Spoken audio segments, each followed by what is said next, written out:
Hello বন্ধুরা, প্রিয়াঙ্কার রান্নাঘরে সকলকে স্বাগত। আজকে দেখাবো সকালবেলা একটা দারুণ ব্রেকফাস্ট রেসিপি। সকালবেলায় রুটি করতে ভালো লাগছে না, বাচ্চাদের কি টিফিন বানিয়ে দেবেন সেটা টেনশন করছেন, নিন এটা চটজলদি বানিয়ে ফেলুন।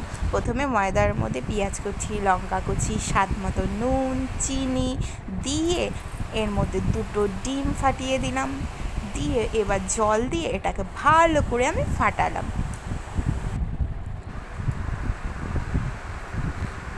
ব্যাস, আমার এটাকে ভালো করে ফাটানো হয়ে গেল।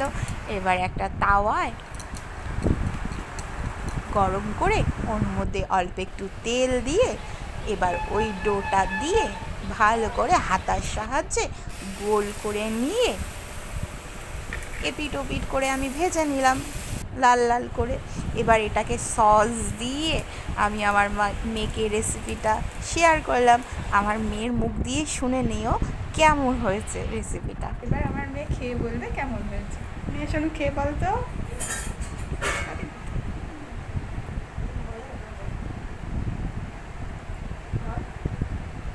ব্যাস, শুনে নিলে তোমরাও বাড়িতে বানিয়ে আমাকে কমেন্টে জানিও। বাই বাই, ভালো লাগলে লাইক